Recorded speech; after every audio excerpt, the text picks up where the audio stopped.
Malaysia is going for a greener diesel next year. Tun Dr. Mahathir Mohamad said the use of 10% palm oil biodiesel in Malaysia for vehicles such as four-wheel drive vehicles, lorries and buses will reduce the emission of greenhouse gases by 1.6 million tons of carbon dioxide equivalent per year.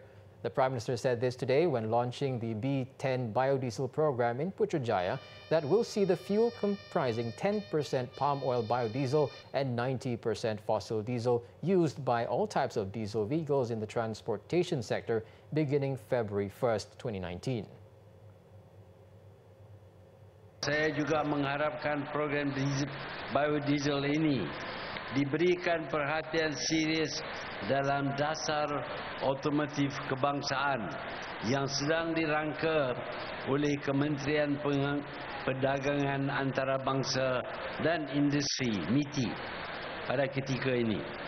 Kita seharusnya memastikan pada masa akan datang hanya kenderaan diesel yang boleh menerima biodiesel lebih daripada 10% dijual di Malaysia.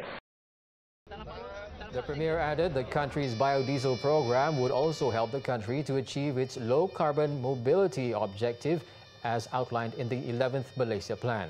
The B10 program will also contribute to reducing the emission of carbon dioxide by 10% per year from the total number of diesel vehicles in the country.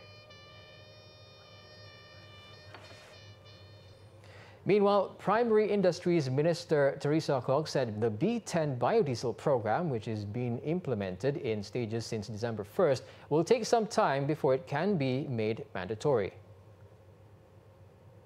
We already have a B7, so now we are pushing to B10.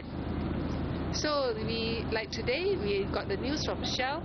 They already started the implementation B10 of biodiesel in one of the Shell petrol stations near to Batu King.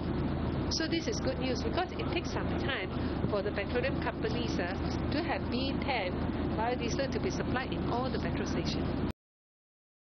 She also said with the use of B7 diesel to be made mandatory for the industry sector effective July 1st next year and the B10 diesel for the transport sector, the cost of importing diesel could be reduced by up to 1.64 billion ringgit a year. Earlier, Kok had said that the decision to implement both B10 and B7 biodiesel programs was prompted by the positive impacts and benefits to the country's economy, palm oil industry, as well as the environment. She also urged local companies to opt for local palm oil instead of importing cheaper palm oil in a move to help the local smallholders.